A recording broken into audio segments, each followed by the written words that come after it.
Bismillahirrahmanirrahim. Assalamualaikum warahmatullahi wabarakatuh. Alhamdulillahi rabbil alamin. Wabihi nasta'inu ala umuri dunya waddin. Wassalatu wassalamu ala ashrafil anbiya'i wal mursalin. Nabi Muhammadin wa ala alihi wa ashabihi wa man tabi'ahum bi ihsanin ila yaumiddin. Allahumma anfa'na bima 'allamtana wa 'allimna ma yanfa'una wa zidna 'ilma. Allahumma rahmataka narju fala takilna ila anfusina tarfata 'ain wa aslih lana syu'unana kullaha la ilaha illa ant. Rabbi shrah li sadri wa yassir li amri wahlul 'uqdatam min lisani yafqahu qawli thumma amma ba'd. Fa ya ayyuhal ikhwah rahimani wa rahimakumullahu jami'an.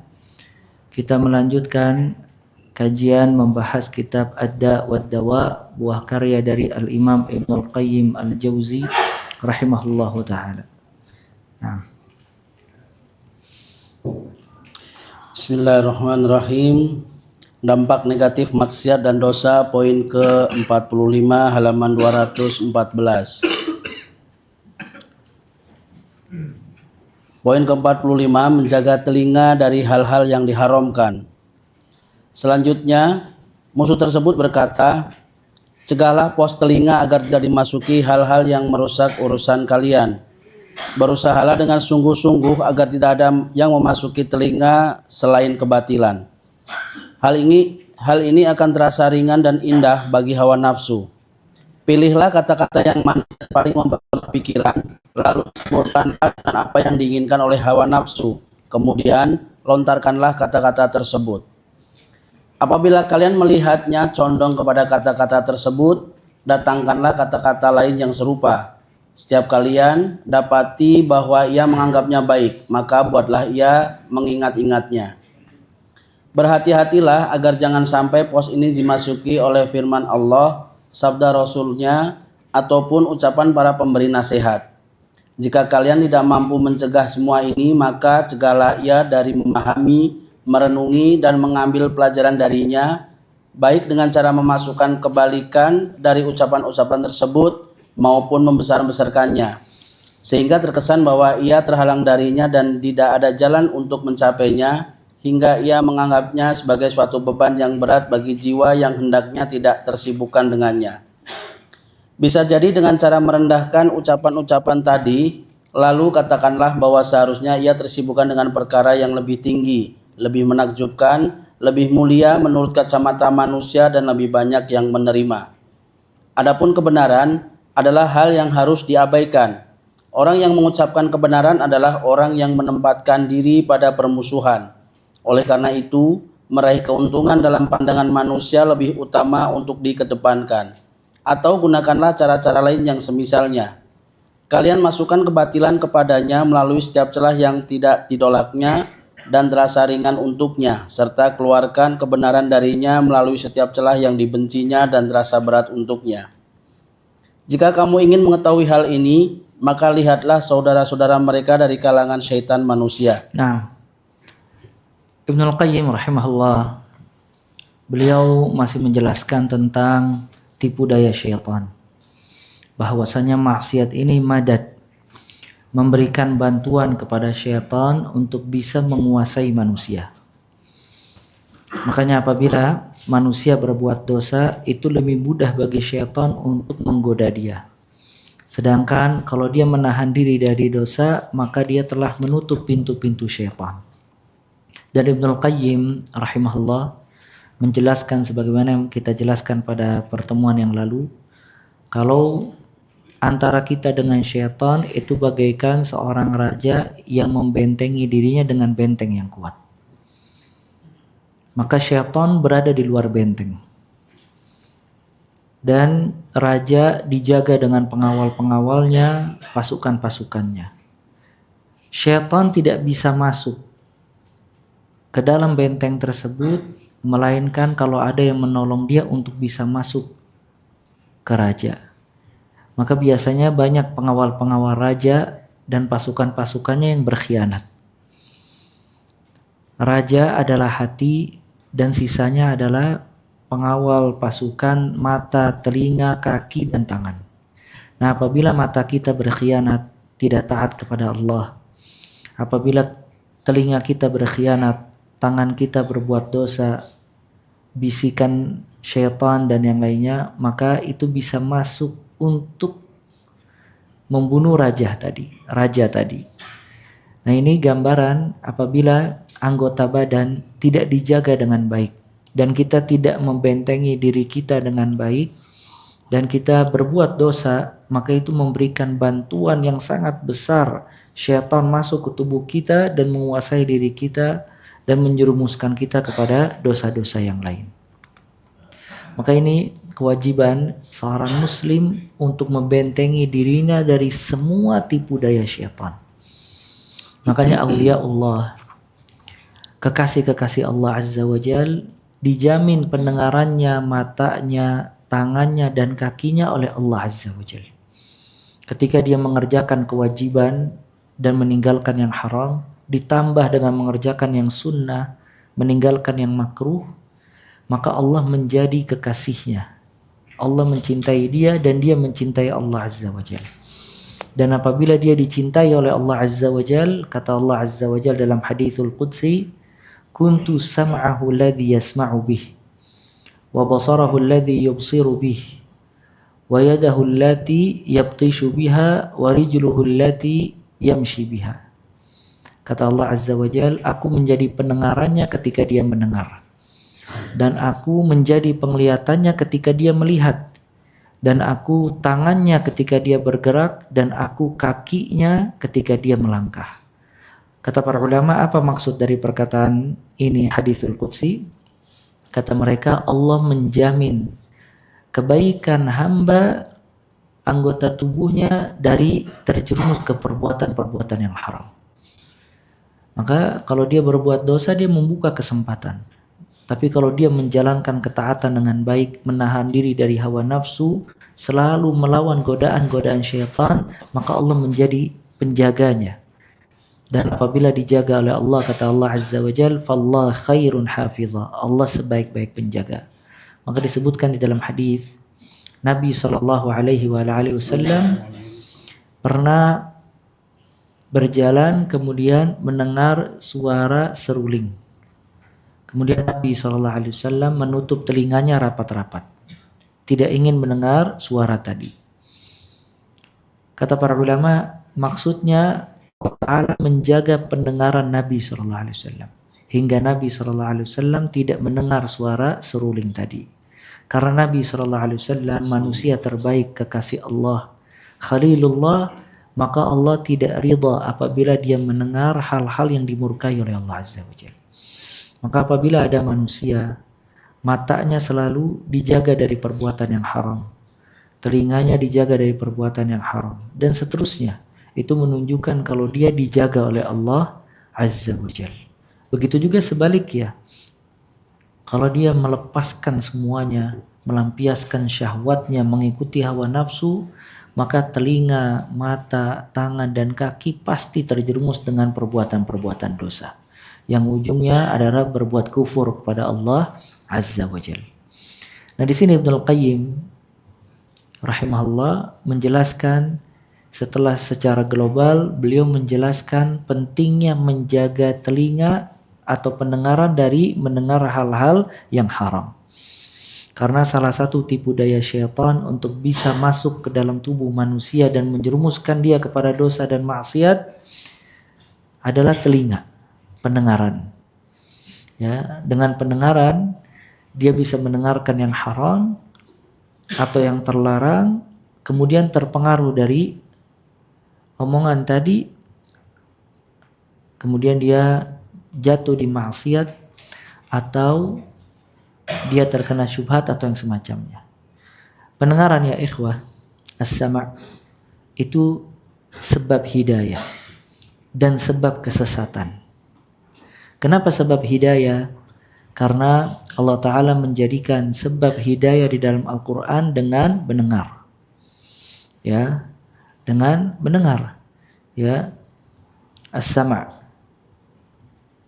Kata Allah Azza wa Jal, "Wala taqfu ma laysa laka bihi ilm, inna sam'a wal basara wal fuada kullu ulaika kana anhu mas'ula."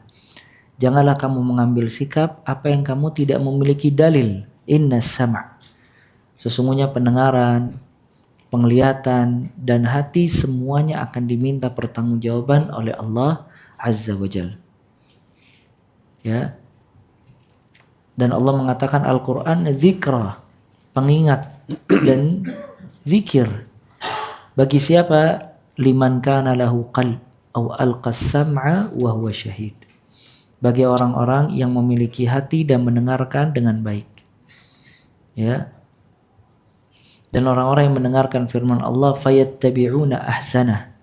Dia mengikuti yang paling terbaik dari perkataan tadi, ya, itu sebab hidayah. Makanya orang-orang kufar, ya, mereka enggan untuk mendengarkan firman Allah dan hadis-hadis Nabi sallallahu alaihi wasallam.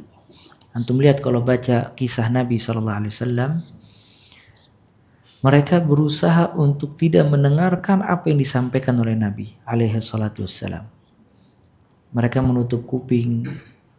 Bahkan kalau Nabi sallallahu alaihi wasallam membacakan ayat-ayat Allah Azza wa Jal, kata Allah Azza wa Jal, "Wa antum samidun" dalam surat An-Najm, dan kalian samidun. Samidun kata para ulama bersenada, bernyanyi-nyanyi. Jadi kalau Nabi SAW membacakan ayat Al-Quran, orang kufar Quraisy bernyanyi-nyanyi untuk memalingkan dirinya dari mendengar ayat Allah Azza wa Jalla. Makanya ini dalil yang kuat haramnya apa? Musik. Musik dipakai oleh orang kufar Quraisy untuk apa? Memalingkan dari mendengarkan ayat-ayat Allah Azza wa Jalla. Makanya nggak mungkin bersatu antara musik dengan Al-Quranul Karim. Ya makanya batil juga orang yang mengatakan nada dan dakwah. Ya, karena tidak mungkin bersatu antara nada dengan ayat-ayat Allah Azza wa Jalla. Ya, dan orang-orang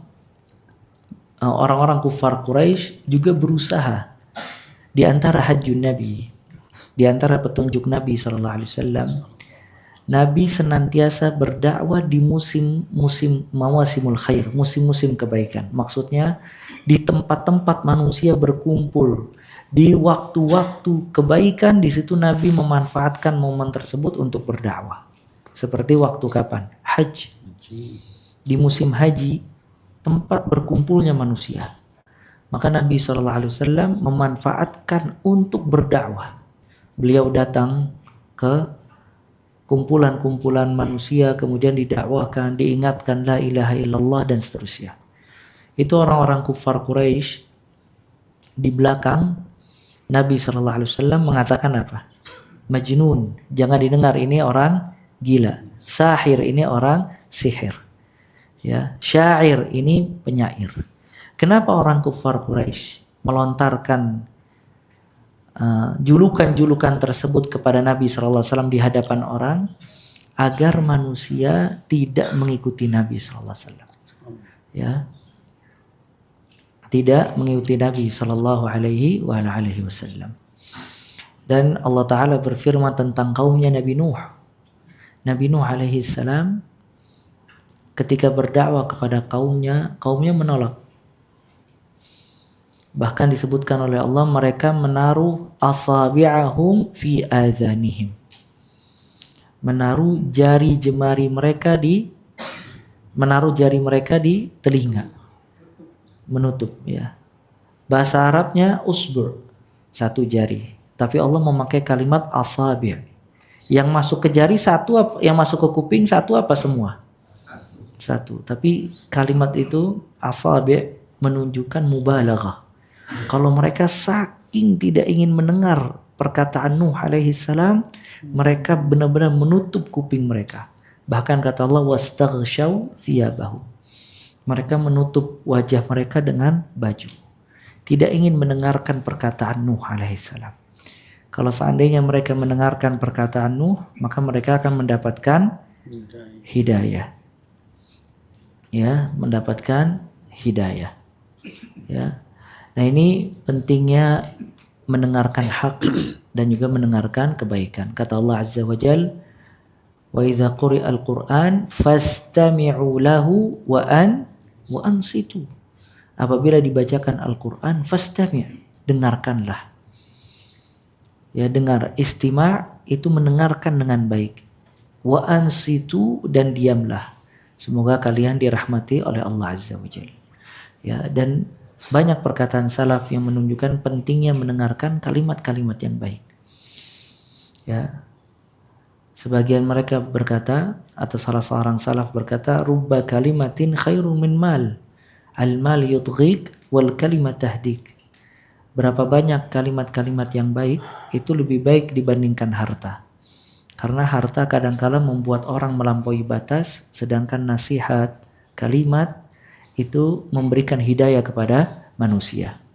Sebagian salaf juga berkata, inni sami'tu kalimatan fanafa'ani Allahu biha 30 sanah. Aku mendengar satu kata, kemudian Allah memberikan manfaat dari kata tersebut 30 tahun lamanya. Berapa banyak orang datang di majelis ta'lim, dia duduk, dia mendengar 1-2 kata menjadi sebab hidayah. Berapa banyak orang lalai, kemudian dinasehati, ada 1-2 perkataan tersentuh maka menjadi sebab hidayah. Dan seterusnya. Ya. Dan orang-orang kufar, subhanallah, dalam surat Al-Mulk, ketika mereka dimasukkan ke dalam api neraka, para malaikat bertanya, alam ya'tikum nadhir? Bukankah telah datang kepada kalian pemberi peringatan? Apa kata orang-orang kufar? Qalu bala, iya, qad ja'ana nadhirun fakadzabna. Ya. Telah datang kepada kami pemberi peringatan, kami mendustakannya.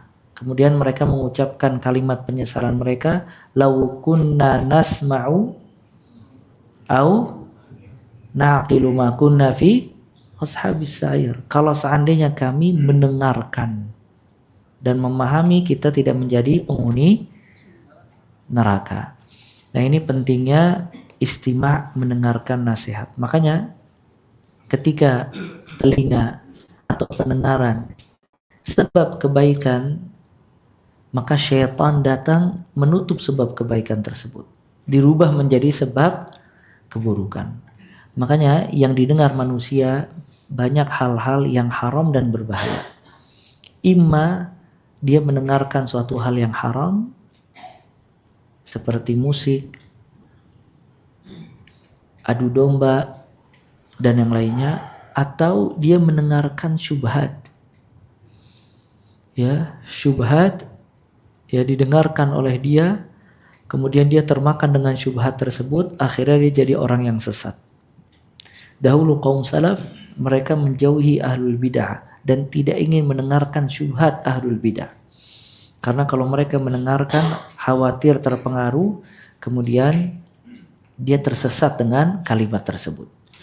Sebagaimana dikatakan oleh Imam Az-Zahabi rahimahullah, inna syubhat la khattafa wa innal qulub la dha'ifah. Sesungguhnya syubhat itu bagaikan sambaran petir dan hati itu lemah. Berapa banyak orang mendengarkan retorika yang baik atau hujah-hujah yang kuat, tapi pada hakikatnya menyesatkan, terpengaruh, akhirnya dia terbawa menjadi sesat. Ya, sebagian salaf ketika ketemu ahlul bid'ah, ahlul bid'ah membacakan ayat Al-Quran. Dia menutup telinga. Kata orang tersebut, aku bacakan kepada engkau ayat Al-Quran. Kata dia, aku tidak khawatir ayat yang kau bacakan, tapi aku khawatir tafsiran-tafsiran dari ayat tersebut mempengaruhi diriku, karena sesat dan salah. Ya. Dan ini bahayanya mendengarkan yang haram. Di antara juga perkara yang mendengarkan yang haram, suara wanita yang lembut. Ya, suara wanita yang lembut. Karena sebagian laki-laki dia memiliki syahwat ketika mendengarkan suara perempuan. Oleh karena itu perempuan tidak boleh memerdukan suaranya ketika berbicara dengan laki-laki. Ya. Dan Allah Ta'ala memerintahkan perempuan-perempuan Nabi SAW ketika berinteraksi dengan laki-laki, yang pertama dari belakang hijab. Yang kedua, wala takhda'na bil qaul. Jangan kalian melembutkan suara kalian. Karena dikhawatirkan terdapat di dalam hati laki-laki tersebut syahwat atau yang lainnya, maka jadi bahaya. Nah, maka ini semuanya tipu daya syaitan. Ya, dia masukkan ke telinga Bani Adam dan ingin menyesatkan manusia dari hal tersebut. Ya, dan juga syaitan berusaha menutup rapat-rapat pendengaran manusia agar dia tidak mendengarkan yang hak. Ya, dia tidak ingin mendengarkan ayat-ayat Allah dan hadis-hadis Nabi Muhammad sallallahu alaihi wasallam. Dan sebagian orang yang sudah terlanjur berbuat dosa dan maksiat kadang merasa dirinya buruk hingga tidak mau mendengarkan nasihat. Mau dibacakan ayat Allah, mau dibacakan hadis Nabi, dia tetap tolak. Kadang dia tinggal pergi. Ya. Nah, ini juga tipu daya siapa? Syaitan. Oleh karena itu biasakan manusia untuk mendengarkan ayat Allah, hadis Nabi sallallahu alaihi wasallam, dan itu sebab hidayah dan juga sebab ilmu. Karena ilmu diraih dengan beberapa cara: membaca, menghafal, mencatat, salah satunya mendengarkan. Ya, mendengarkan. Dia mendengarkan hak, itu salah satu sebab mendapatkan ilmu syar'i. Nah, ini bahayanya ya tipu daya syaitan lewat pendengaran. Dan Nabi SAW juga berlindung dalam hal ini. Nabi berdoa, Allahumma a'udzubika min syarri sam'i. Ya Allah, aku berlindung kepadamu dari keburukan pendengaranku. Menunjukkan kalau pendengaran bisa mendengarkan yang haram, yang terlarang, dan bisa masuk dalam tipu daya syaitan. Nah, Jika kamu ingin mengetahui hal ini, maka lihatlah saudara-saudara mereka dari kalangan syaitan manusia. Bagaimana mereka menggelari amar ma'ruf nahi mungkar dengan sebutan mengerjakan perkara-perkara yang sia-sia, mencari-cari aib orang lain, menceburkan diri ke dalam bencana yang tidak sanggup dikipulnya, melemparkan fitnah di antara manusia dan semisalnya. Mereka meremehkan orang-orang yang mengikuti sunnah dan menjuluki sifat-sifat Allah yang disebutkan olehnya dan Rasulnya dengan julukan mujassimah, atau faham yang meyakini bahwa Allah memiliki jasad dan anggota badan. Musyabbihah, atau faham yang menyerupakan Allah dengan makhluknya, dan takyif, mempertanyakan bagaimana hakikat dari sifat-sifat Allah. Mereka menamakan ketinggian Allah di atas makhluknya, sifat istiwa di atas arsy-Nya, dan terpisahnya Allah dari segenap makhluknya sebagai tahayyus. Mereka menamakan turunnya Allah ke langit dunia sekaligus perkataannya, barang siapa yang meminta kepadaku, niscaya akan kuberi dengan gerak dan perpindahan. Mereka menafsirkan sifat tangan, wajah, dan lain-lain yang Allah tetapkan bagi dirinya sendiri dengan anggota badan. Mereka menamakan sifat-sifat fi'liyah atau perbuatan Allah dengan hawadis, atau sesuatu yang baru muncul dan dulunya tidak ada yang merupakan sifat makhluk.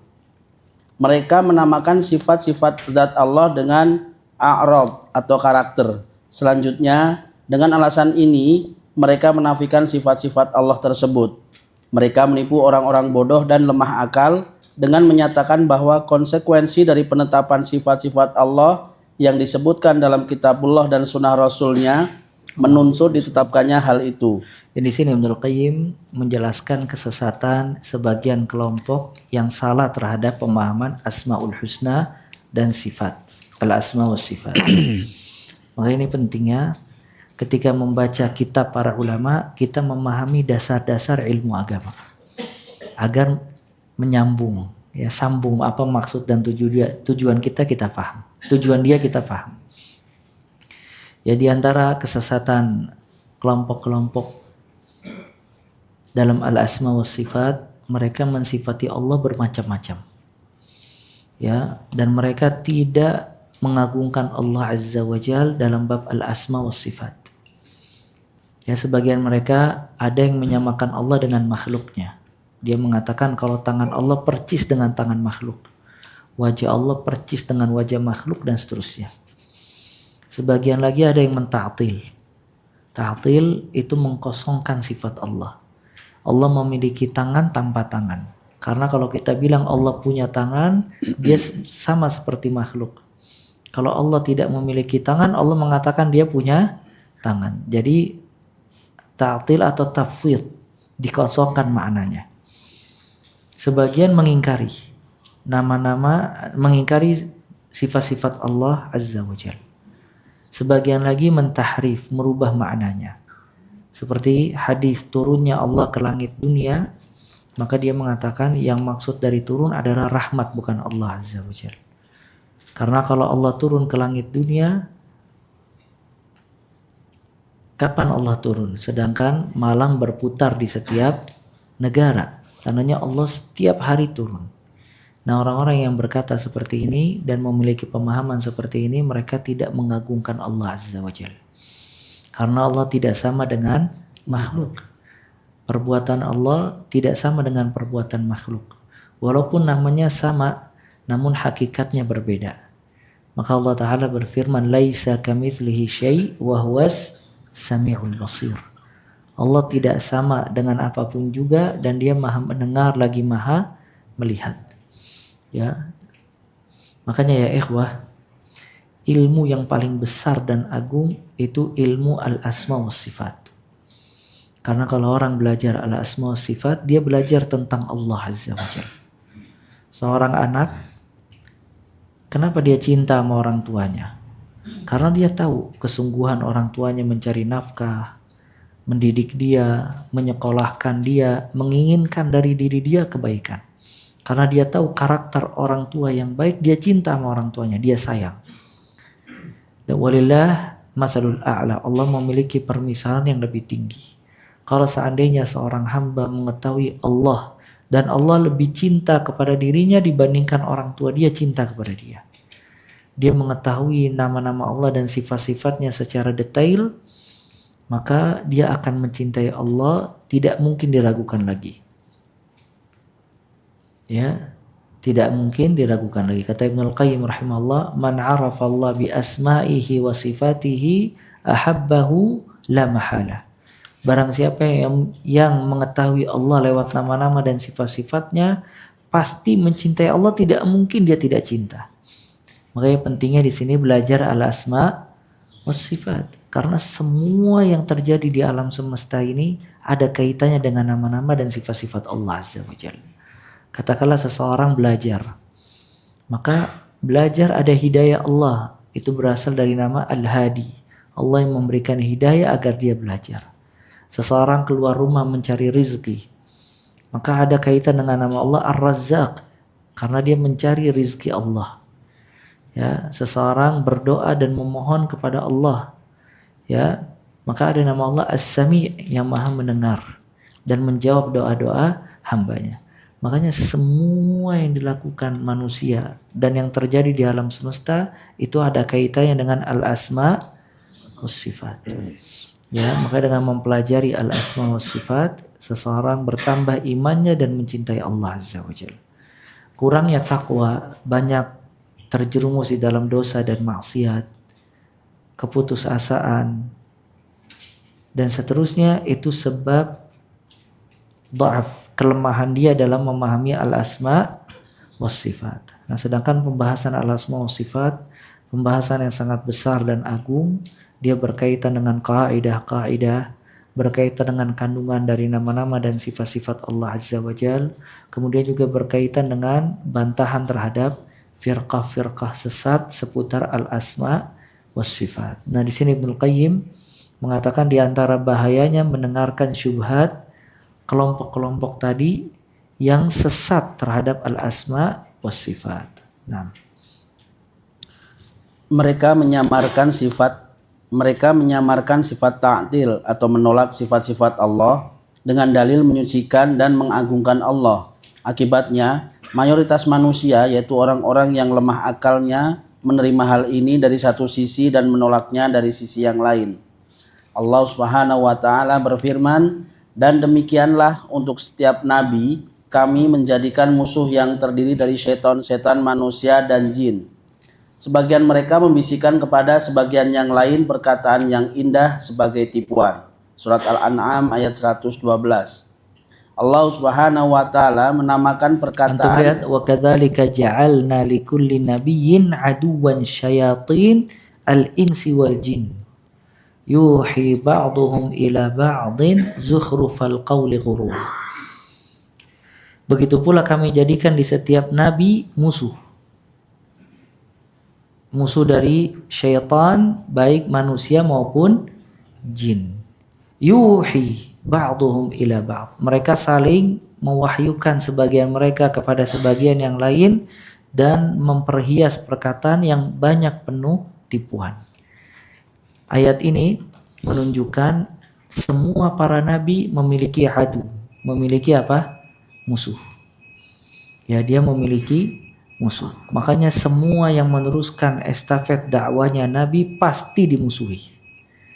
Karena Nabi dimusuhi apa tidak? Dimusuhi. Nah, maka di sini juga orang-orang yang berpegang sunnah dimusuhi. Orang-orang yang menjalankan syariat Allah dengan baik dimusuhi.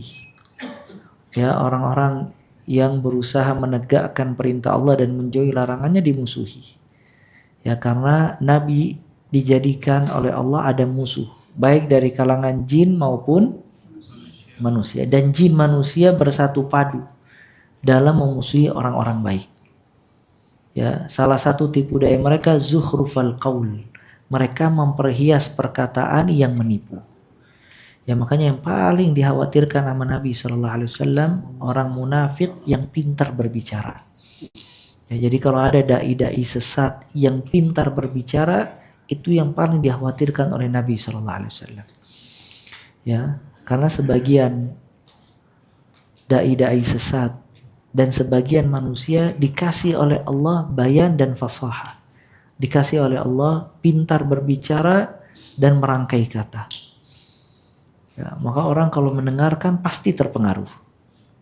Beda sama orang yang biasa khurafat, nggak pintar ngomong, dalilnya lemah dan yang lainnya.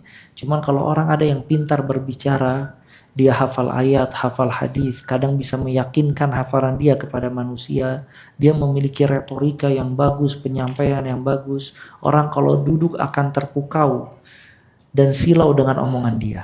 Nah, orang yang seperti ini paling dikhawatirkan sama Nabi Muhammad sallallahu alaihi wasallam. Itu namanya zukhrufal qaul, gurura, menghiasi perkataan yang menipu.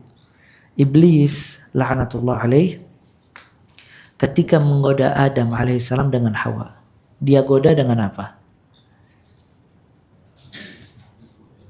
Dengan perkataan, dihiasi perkataan. Kenapa engkau tidak makan buah yang dilarang oleh Allah itu? Dengan buah itu engkau akan mendapatkan kehidupan al-khuld yang terus-menerus kekal. Maka tertipu Adam alaihissalam dengan perkataan siapa?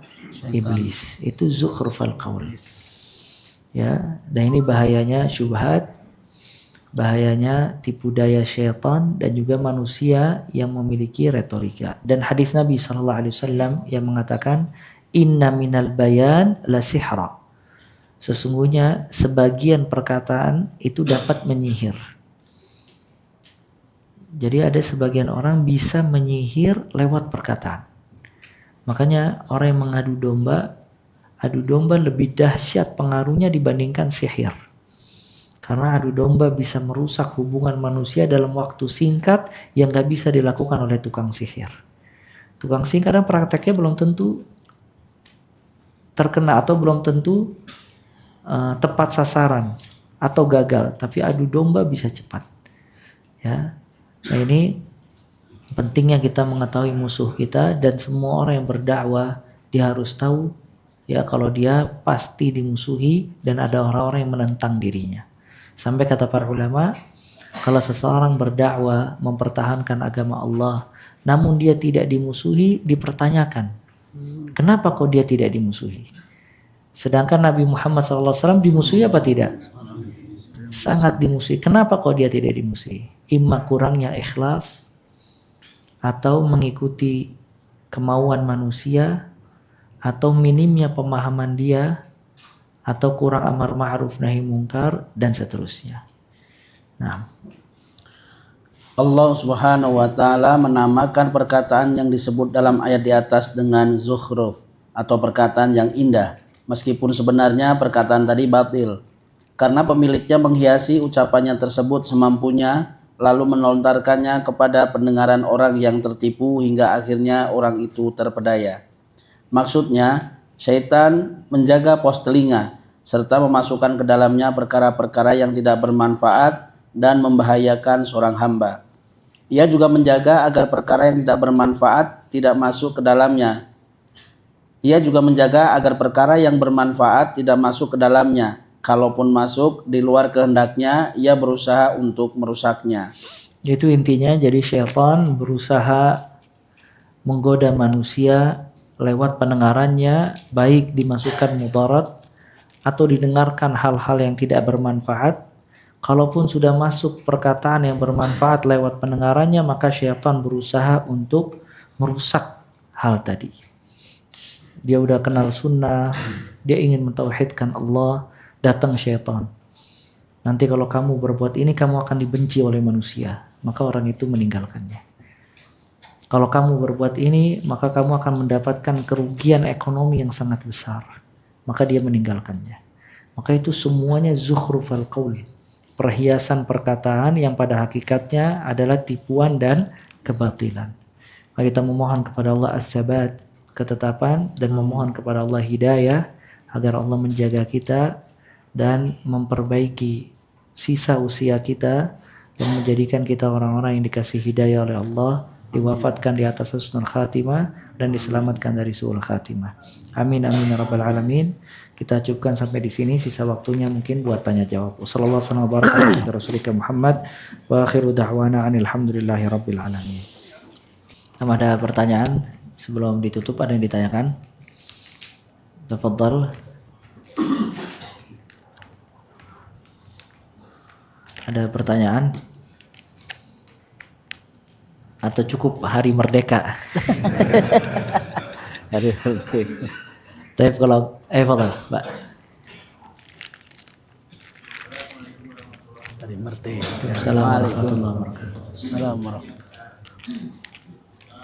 Kita kan dalam kehidupan sehari-hari pasti tadi membahas tentang musik, pasti selalu ada kita terdengar musik baik di mall, di pasar, di jalan, di bis atau dimanapun ya. Nah, bagaimana sikap kita gitu, supaya kita tidak terpengaruh dengan musik itu gitu. Itu yang pertama. Yang kedua, boleh nggak kita kan ada lagu itu ada lirik ya Pak ya? Ada lirik. Nah, lirik itu boleh nggak kita disenandungkan gitu? Misalkan kayak lagu Indonesia Raya, tapi tanpa menggunakan musik. Boleh nggak seperti itu, Ustaz? Demikian, Ustaz. Ya, kalau ayo atas jawabannya. Yang pertama, musik yang berasal dari alat-alat musik itu haram. Dalilnya Al-Quran, As-Sunnah, dan juga ittifaq, kesepakatan para ulama. Dan tidak ada yang menyelisih hal ini kecuali Imam Ibn Hazm rahimahullah, dan dikritisi pendapat dia dalam bab ini. Musik jelas dalil dari Al-Quran, Allah mengatakan lahwal hadis, dia perkataan yang sia-sia.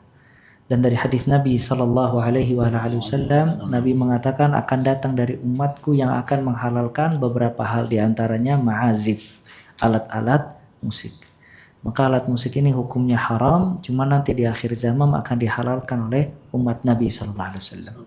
Dan para ulama sepakat kalau musik itu haram. Dan dahulu musik itu banyak dinyanyikan oleh perempuan. Makanya perempuan disebutkan biduan. Ya, dipanggil untuk bernyanyi dan berjoget di hadapan laki-laki. Maka banyak timbul dari musik ini syahwat, zina, dan perbuatan-perbuatan dosa yang lain. Dan tadi juga kita sebutkan musik satu alat yang dipakai oleh musuh-musuh Nabi SAW untuk melawan Nabi ketika membacakan ayat Al-Quranul Karim. Tadi Allah Ta'ala berfirman dalam surat An-Najm, wa antum samidun, dan kalian bernyanyi, ya, melontarkan nyanyian-nyanyian, nada-nada untuk memalingkan Nabi SAW ketika membaca ayat Allah Azza wa Jalla. Oleh karena itu tidak akan bersatu antara musik dengan Al-Quran. Kalau orang biasa mendengarkan musik, pasti dia tidak suka atau jarang membaca Al-Quranul Karim. Kalau dia cinta kepada Al-Quran, maka Al-Quran akan membimbing dia untuk meninggalkan musik tadi.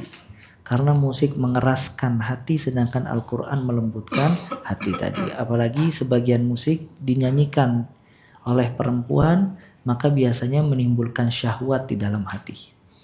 Dan sebagian lirik dari musik-musik tadi itu sampai ada kufur, ada syirik, seperti dia menceritakan tentang cintanya kepada seorang wanita sampai mengalahkan cinta dia kepada Allah Azza wa Jalla. Kalau seandainya dia ditinggal dari cinta wanita tersebut, dia tidak bisa berbuat apa-apa dan seterusnya. Ya. Nah, namun di zaman sekarang sebagian besar di antara kita tidak bisa lepas dari suara musik. Kita bisa mendengarkannya bahkan di rumah kita. Kita lagi duduk di rumah, tetangga setel musik dangdut sebesar-besar ya. Bahkan kadang kalau kita di perjalanan yang menaiki kendaraan umum, dan mendengar suara musik. Di mall, di tempat-tempat belanja, di pasar dan yang lainnya. Nah, di sini kata para ulama dibedakan antara as-sama' dengan al-istima'. As-sama' dengan al-istima'. Kalau diartikan ke dalam bahasa Indonesia itu mendengar. Tapi bahasa Arab, bahasa ya yang kosakatanya banyak dan maknanya dalam. Sama itu mendengar, kalau istima mendengarkan dengan menikmati dan saksama.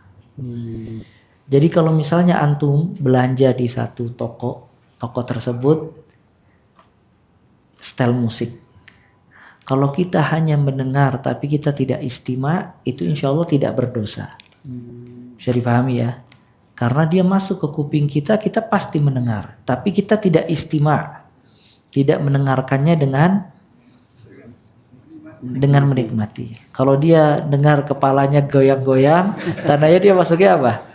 Istima. Nah, ketika dia istima mendengarkannya dengan nikmat dan enak, nah itu dia berdosa. Karena dia mengikuti irama musik tadi. Bisa dipahami ya? Nah, jadi kalau misalnya dia istima, dosa. Dia lagi duduk mendengarkan, cuman dia mengingkari, tapi tidak ada yang bisa dia perbuat. Maka dia percepat belanja, kemudian dia keluar. Atau kalau dia lagi di kendaraan, kemudian dia setel musik, maka dia banyak istighfar kepada Allah Azza wa Jalla. Karena dia mendengarkan sama, tapi tidak istima. Yang tidak boleh adalah istima.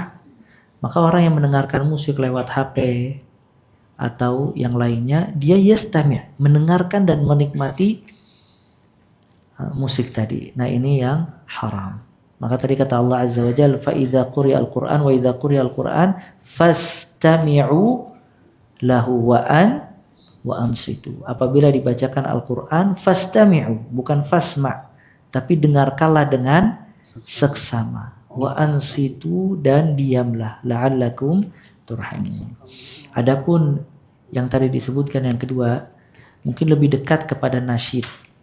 Nasyid itu irama yang tanpa musik ya, dari suara. Yaitu sebagian ulama membolehkan, cuman bukan pada setiap saat. Biasanya dahulu dipakai nasyid ini untuk jihad.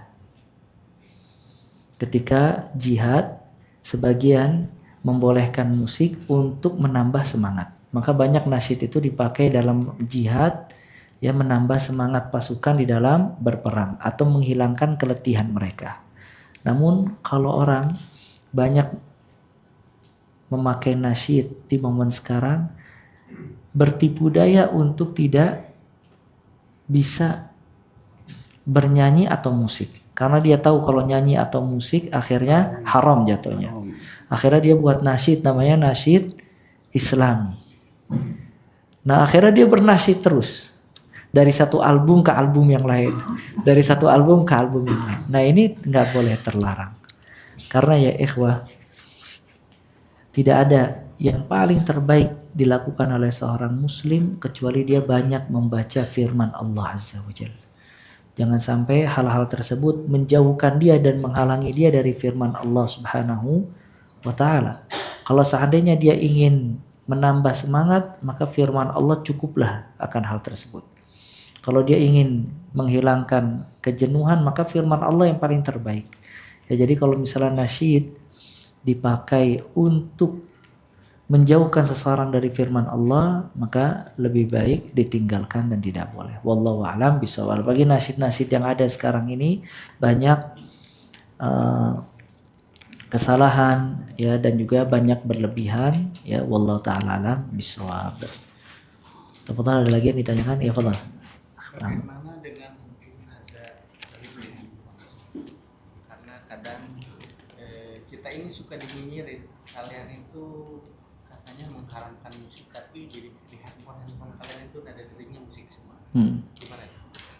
Pertama bisa dia pilih ya nada dering yang mungkin paling sedikit mudaratnya. Kalau seandainya semua nada yang ada di HP tersebut ada musiknya, maka dia pilih nada yang paling sedikit mudaratnya. Ya, kalau misalnya memang ada yang tidak ada musiknya, maka dia pilih yang tidak ada musiknya. Dan juga tidak boleh nada handphone ini memakai seperti suara adzan atau hadis Nabi SAW atau kajian, ya kajian ustadz dibuat nada dering atau yang semisalnya. Ya, cuman dia pilih nada dering, apalagi sekarang dengan canggihnya HP dia bisa memilih nada dering yang di dalamnya tidak ada musik. Ya, kalaupun memang dia tidak bisa, maka paling tidak dia pilih yang paling sedikit mudaratnya. Fattaqullaha mastata'tum. Bertakwa kepada Allah sesuai dengan kemampuan kalian. Wallahu a'lam bishawab. Ada lagi pertanyaan? Ada yang ditanyakan? Cukup? Tapi kita berdoa kepada Allah Azza wa Jal. Allah maqsim lana min khasyatika ma tahulu bihi bainana wa baina ma'asiyatik, wa min ta'atika ma tuballighuna bihi jannatak, wa min al-yaqini ma tuhawwinu alaina masa'ibad dunya. Allahumma matti'na bi asma'ina wa absarina wa quwwatina ma ahyaitana waj'alhu waritha minna waj'al tha'rana 'ala man zalamana wansurna 'ala man 'adana. ولا تجعل مصيبتنا في ديننا ولا تجعل الدنيا أكبر همنا ولا مبلغ علمنا ولا تسلط علينا من لا يرحمنا. اللهم إنا نسألك الثبات في الأمر والعزيمة على رشد. اللهم إنا نسألك شكر نعمتك وحسن عبادتك. اللهم إنا نسألك قلبا سليما ولسانا صادقا. اللهم إنا نسألك من خير ما تعلم ونعوذ بك من شر ما تعلم ونستغفرك لما تعلم إنك أنت علام الغيوب. اللهم إنا نسألك فعل الخيرات وترك المنكرات وحب المساكين وأن تغفر لنا وترحمنا وإذا أردت فتنة قوم فتوفنا غير مفتون ونسألك حبك وحب من يحبك وحب عمل يقربني إلى حبك. اللهم يا مقلب القلوب ثبت قلوبنا على دينك ويا مصرف القلوب صرف قلوبنا على طاعتك. اللهم اهدنا وسددنا. اللهم إنا نسألك الهدى والسداد. اللهم اهدنا وثبتنا. اللهم إنا نسألك الهدى والثبات. اللهم رحمتك نرجو فلا تكلنا إلى أنفسنا طرفة عين واصلح لنا شؤوننا كلها لا إله إلا أنت. اللهم إنا نسألك من الخير كله عاجله وآجله ما علمنا منه وما لم نعلم ونعوذ بك من الشر كله عاجله وآجله ما علمنا منه وما لم نعلم.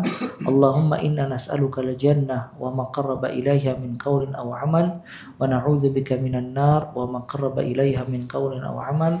اللهم إنا نسألك خير ما سأل منه عبدك ونبيك ونعوذ بك من شر ما استعاذ منه عبدك ونبيك.